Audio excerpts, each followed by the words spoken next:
Welcome to your Racer X Motocross Show on motocross.com, presented by Toyota Trucks. RedBud is history. Jason Weigandt and Steve Matthes here to take you through it.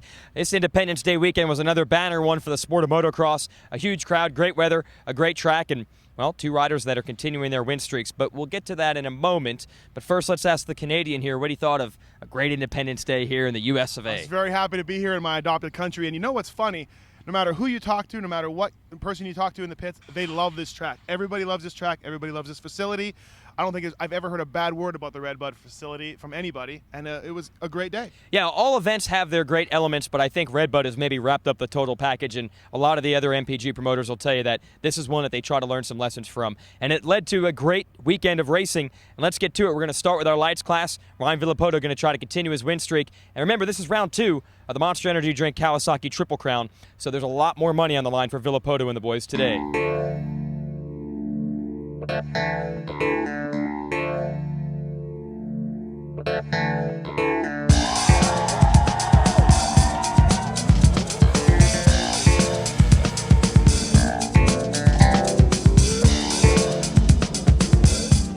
Let's go racing with the AMA Motocross Lights class, 30-second card up. One of the widest sets of turns at the beginning of a moto in this series. And a negotiated best, you're going to need a KTM because 2 of them jump out front. It's Ryan Sipes on 57 with the BTOsports.com hole shot, and his teammate with an extra 7 on his bike, Martin Davalos, right behind him. The KTMs were strong early on, Steve.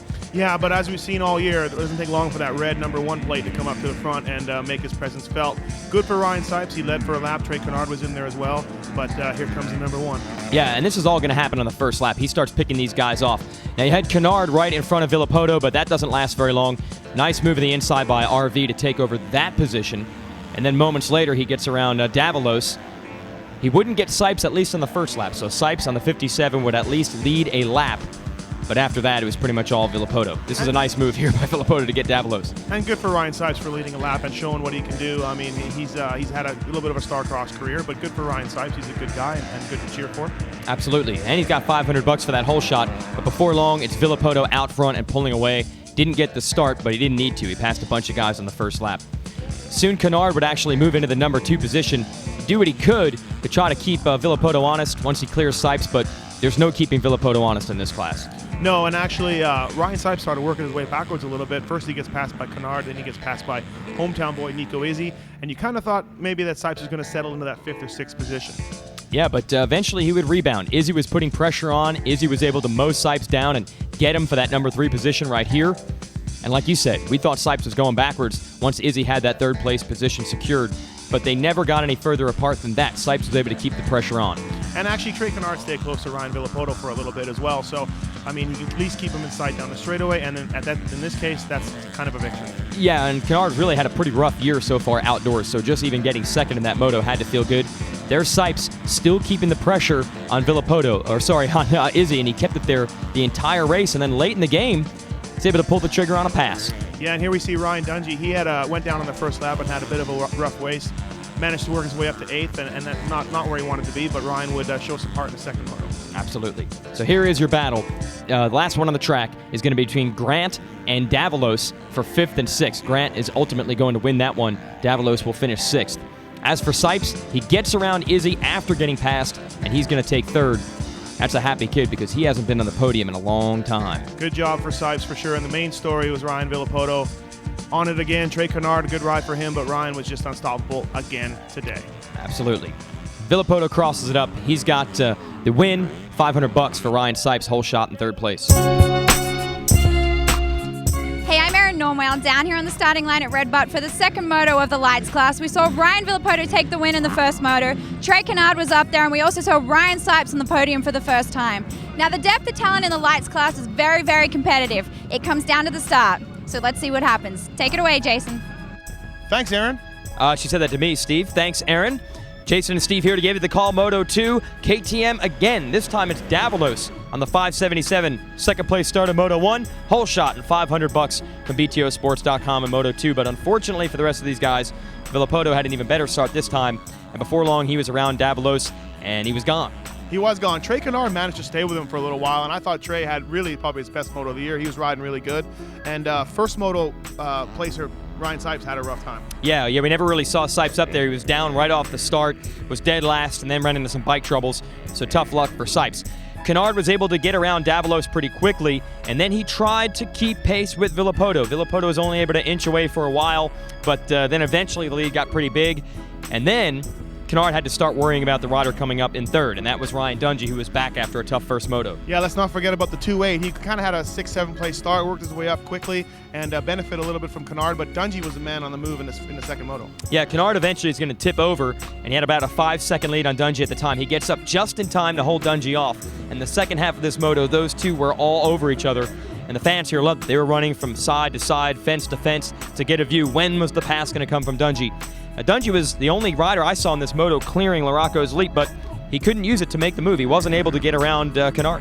Yeah, I know. Back when I was a mechanic, we actually did time doubling it or tripling it, and not a whole bunch faster tripling it, but it sure looks cooler.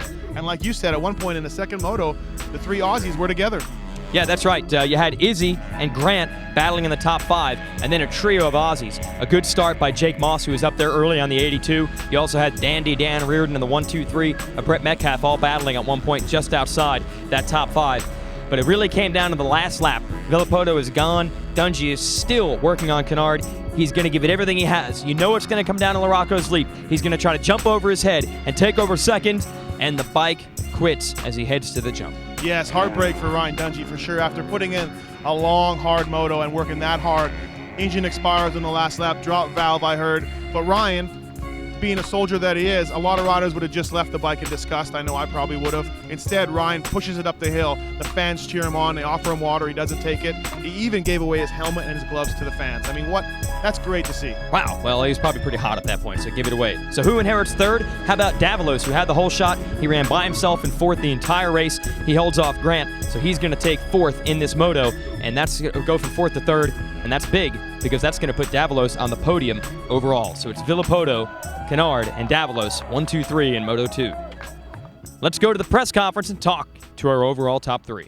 Right before Glen Helen, I actually hurt my shoulder, and when I crashed, I hit my head and I kind of swallowed some blood with dirt, and I had a lung abscess, and with pneumonia on my lung, that put me out for a long time, and it's been really hard to recover from that injury. You know, I was really scared. I thought it was really serious. My breathing wasn't good, and you know, luckily it wasn't a big deal.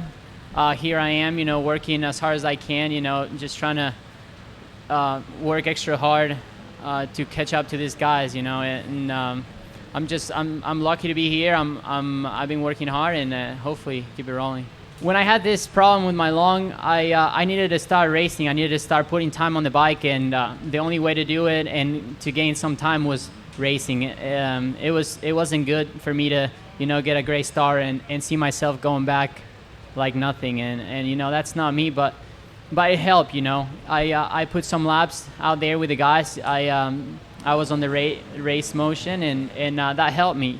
Then the weekend off before Colorado, that really helped me, because, you know, I had a weekend to work, an extra week, and you know, just got to keep working hard. Man, those awards are they're really awesome, and it's really cool to get something whenever you have a bad day that kind of brings you back up. But to get 2 in a row and to kind of have that was not good for me. But you know, I came into the season, I really wanted to win, and I think I put too much emphasis on that rather than really trying my best like I did in Supercross, and that's exactly what I did in Supercross was just give it 200%. And I know that saying is kind of old, but that's my style, and that's what I do. But like I said, I think I just put too much emphasis on winning, and kind of left out some of the other aspects. So you know, the starts were my biggest thing. I think,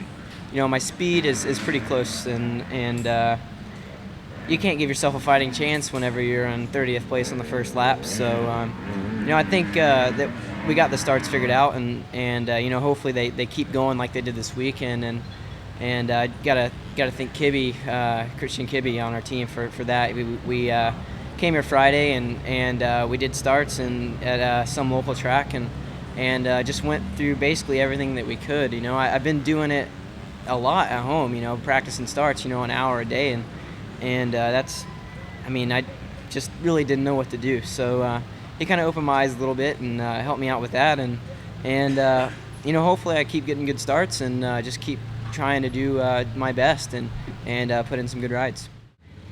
Yeah, actually, Roger asked me yesterday if I was in for it, and I said, yeah, I'll do it. And I said, even if I don't, you'll have 2 Suzukis in there. And he's like, no, we want you to go. And I was like, yeah, I'll do it. And it's something cool. Get to go. I think it's in England, and get to go to a track that I've never ridden before. And I don't think, actually, I think they just had a GP there, right? But obviously, it's going to be probably different for the nations, and it's just a fun experience, and who knows, I might not go after this year, with James in the class. All right, that's our press conference in the lights class. We'll be right back after this with our AMA motocross class highlights. You don't need to say anything. We'll be right back. Truckers told us to give him a heck of a truck. He told us not to pull any punches. So we gave them a big engine, big towing, big frame, and big brakes. What'd we get out of it? A big old pat on the back. The 2008 Motor Trend Truck of the Year, the Toyota Tundra, the truck that's changing it all. Welcome back to the Racer X Motocross Show, motocross.com, presented by Toyota Trucks. Let's move on to the AMA motocross class. And, as much as everybody likes this track, Steve, at the same time, you don't see guys coming through the pack on this track like you do at some of the others. And I don't know what that is. Is it just too deep? Is it not this deep enough? What do you think leads to that? Well, yeah, everybody loves the track, but let's face it, it's hot, It's rough, it's ruddy, very ruddy, and I think it causes some guys to struggle, and sometimes that's one of the worst conditions when you add those all together, but we still had some good racing just a little further back in the pack. Well, those conditions kind of separate the men from the boys, and that's what we had. We had a lot of separation today, unfortunately, but we do have some battles a little further back, and we're going to get to them. Let's go to the highlights. AMA motocross class from RedBud. Controversy before this moto even begins. Steve, you were down there. The riders were late to the starting line and lost some starting spots. Yeah, Andrew Short and James Stewart, among the others, had bad gate picks because they just didn't show up on time. There's a new AMA rule that you have to have the bike and rider there. If not, you're getting a bad gate pick. But it doesn't really hurt Stewart or Short that badly. They don't get horrible starts here in the first moto.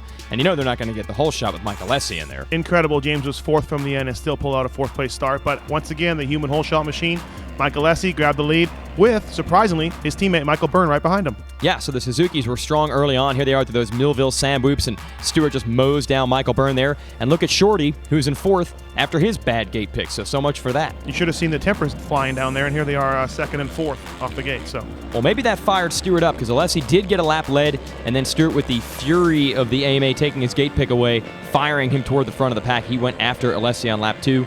And there's Millsaps in 5th. He's going to shadow his teammate Short. Nice scrub by Stewart right there. Yeah, it wouldn't take long before James Stewart would establish control of this moto and begin to check out, much to the frustration of Mike Alessi, but Mike got a lap led, and the Alessis, it's all about the small moral victories. All right, here it is, the inside. Stewart's going to get him. We want to put those trees in there so you get a true feel of what real outdoor motocross is like with trees in the background. And that's it. Alessi obviously not going to be able to hang with Stewart for too long. It's pretty much been the story all year long. He gives it everything he has, but Stewart just a little quicker. Here's your battle. 3rd, 4th, 5th. Short, Byrne, and Millsaps. Unfortunately, Millsaps, though, would not be too long for this cause. He would actually get around Byrne, and then not too far after, while trying to run down his teammate Short, Millsaps would find himself on the ground and out for the day, but not before he puts together a phenomenal scrub on the top of this jump. Watch that. Nice. Same spot that bit Ryan Dungey last year, and the same kind of move. So Davey pulls it off, but another part of the track bites him. Yeah, and he winds up hurting his shoulder, hurt a separated shoulder AC joint, and unfortunately Millsaps, just like that, was out for the day, and who knows how much longer after that. Yeah, he was seen on the second moto cheering on his teammates, so he's all right. But the next battle that we saw was Josh Summey and Jeff Alessi going at it. Jeff picking up the gauntlet from his brother Mike, and those two went at it all moto, followed by the Kiwi Warrior and Jimmy Albertson. Jimmy Albertson with a good ride today. Cody Cooper was had a bad start, but he was on a mission trying to mow these guys down, trying to get to a Summey. He did get Albertson. Unfortunately for Cooper, though, all that work would be thrown out the window because I can't believe what happened in the last lap, Steve. Yeah, on the very last lap, Cody Cooper ran out of gas while he was 8th place, and he ended up finishing 16th, so definitely not what he wanted. And James Stewart missed the 2-lap board by 8 seconds, so in a sense, James Stewart made Cody Cooper run out of gas. Right, because they had to run an extra lap. James Stewart wins, and RedBud loves it. I think maybe you need to hook him up with one bag. RedBud!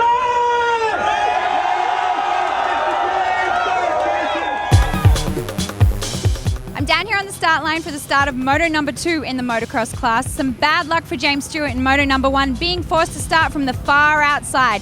But in true James Stewart style, he took a 3rd place start and eventually the moto win. Let's see if he can do it again.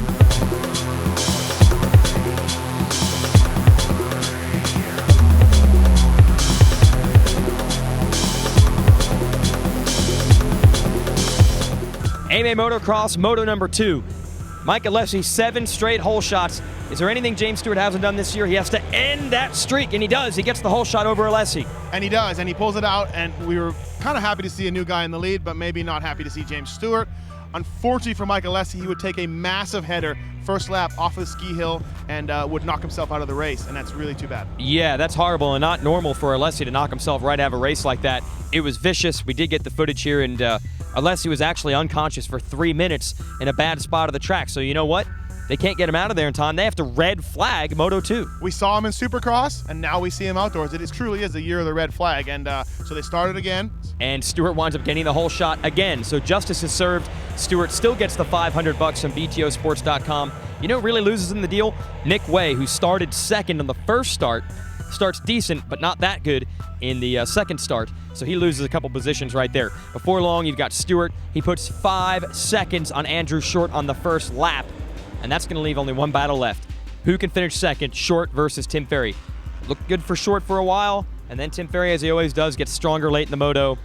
I'll let you talk about Ferry, Steve. Yeah, thank you. Andrew Short, yes, did pull out a little bit, but I think Andrew made a mistake on one of the laps and allowed Red Dog to get on him. And, you know, once the Red Dog is on you, there's nothing you can do. There's nothing you can do. He'll eventually get you. He's like a rabid animal back there. So eventually Red Dog would work his way around Andrew Short, and these two don't have any love lost between them either. They've had some incidents on the track here and there. Red Dog would stretch it out, pull out a little bit of a lead on Andrew Short, and take it home for second. But unfortunately for Ferry, terrible news in the first moto. What did he get, 27th or something? 22nd after a couple falls, and he couldn't start his bike. So he was out of the running for the overall. Further back in the moto, though, you had a good race between Nick Way, Cody Cooper, Michael Byrne, and Josh Summey. Absolutely, and Summey would end up being kind of alone just behind that battle, but the other guys went at it, and it was actually Byrne suddenly realized with Alessi out and Ferry with a bad first moto, Davey Millsap's not here after getting hurt in Moto 1. Byrne realizes he has a shot at a podium. He goes after Cooper, and he keeps on moving. And he keeps on going right to Nick Way, and he was on his board. You need Way for 3rd overall. The burner dug deep, best ride of the season so far, and he got it, and he got that 3rd overall. Great for him. In the absence of Alessi, then overall, Byrne's going to fill in the slot for Suzuki on the podium. Short ends up going 3-3. That's good enough for second. And you already know who won this thing. What are you more going to say about James Stewart? Simply phenomenal today. Just a riding clinic. If Tony D were here, there was nothing Tony D could have said to him. Yeah, line up all the riding school coaches or whatnot. There's nothing you can tell this guy. You can't ride much better than this. And the fans out here absolutely love it at RedBud.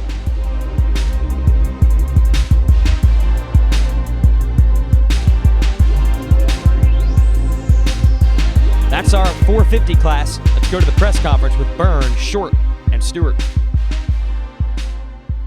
You know, I really enjoy this track. I've always loved the layout, and I've just never really done any good here, to be honest with you.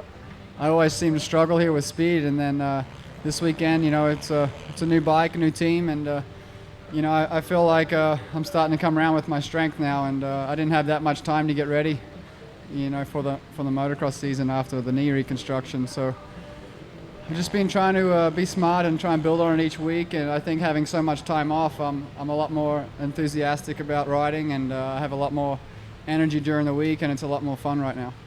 The only pressure, you know, just comes from myself, you know, what I expect out of myself, and you I've been feeling stronger and stronger, and I expect more out of myself than what the team ever could. So the pressure only comes from me. I got really good starts. That was the biggest thing with the consistency. This track seems to separate really quick, and it's a really fun track to race on because all the big jumps. But it seems like there's one really fast line, and the fast guys just kind of get sucked into a faster pace at first and kind of gap the rest of the people. I've always had kind of a hard time to start a series really strong. Same with Supercross. I was kind of far back. I had decent speed, but towards the end it started to click for me. But, a long series like this is a battle of attrition. It seems like, obviously our sport is a little dangerous, but people start falling or getting hurt, or, it starts separating everybody as the season goes on. It's a hard season, and I think I'm fairly consistent. One of my problems is it's hard for me to kind of ride on the edge, and I think sometimes that bites me in terms of getting passed by guys, but sometimes I don't hit the ground as much either, knock on wood. A lot of people crash. You can crash anytime, but it's a long, hard season, and I think that's what helps me as the season goes on. Yeah, I need to work on my speed, maybe not as much training. You can't really gain much in 1 week, but, I need to work on a lot of sprints and stuff like that because Alessi had my number, and so did Ferry. Both of those guys were going faster than me all weekend, and I was just fortunate to benefit from some good starts and some unfortunate luck with the other guys with the injuries. I mean, so far the season's been really good, and my starts have been pretty good. I was able to pull a whole shot today, and we just really tried to focus on the track. The track was fun today. It was rough, and it ended up getting hot today. So I think it separated us a little bit. So just got to try to keep focused and keep going. Well, I think this track is really groomed nice and it's kept up. And every year we come, it's always something different. And it's a lot of lines, a lot of passing room. And, normally, you see some of the tracks, this is one of the longer tracks. A lot of the tracks are real fast, where this track has some off-camera, some turns, some jumps. And I think when it gets rough, it's actually safe. And, this is one of my favorite tracks. I'm looking forward to going to Budds Creek, too. For the Motocross of Nations, the way they had it set up, it was awesome. So I think these guys just do a good job. I think with Coombs and MPG and AMA, they know what they want now. And I think it's been awesome. When we were sitting on the gate, my mechanic Mikey was like, "You better not let them get you." And so I went off, and we ended up bumping halfway down the straightaway. We actually ended up tagging, and I think I was on the outside, so I was able to, shut him down. But that sucks what happened to him, man. I've been on that side too many times, and I know how he feels. So, I think we all need to just give a prayer out to him, and hopefully he's back at Budds Creek next week. All right, that's going to do it for this edition of AMA Toyota Motocross Championship Racing. RedBud is history. We're going to Budds Creek. If you remember last year, Jonathan Beasley, the promoter of that race at this time, was in the hurt locker. He was injured working on his own track. He's A-OK and 100% now, so it should be a great track and lots of great memories from that place from the Nations last year. So should be good, and Ryan Villopoto and James Stewart have had great success there, so I'm sure they're looking forward to going to Maryland as well. Yeah, I definitely wouldn't bet against those two sweeping the motos again. I mean, but there's going to be great racing back in the pack, and let's not forget, 2003, a young Tim Ferry won the first moto. And who is his mechanic? I was tuning the machine. Wow, yeah, that's the big story coming into Budds Creek this weekend. All right, he's Steve Matthes. I'm Jason Weigandt. This is the Racer X Motocross Show, motocross.com, presented by Toyota Trucks. We'll see you next week from Budds Creek. Thanks for watching.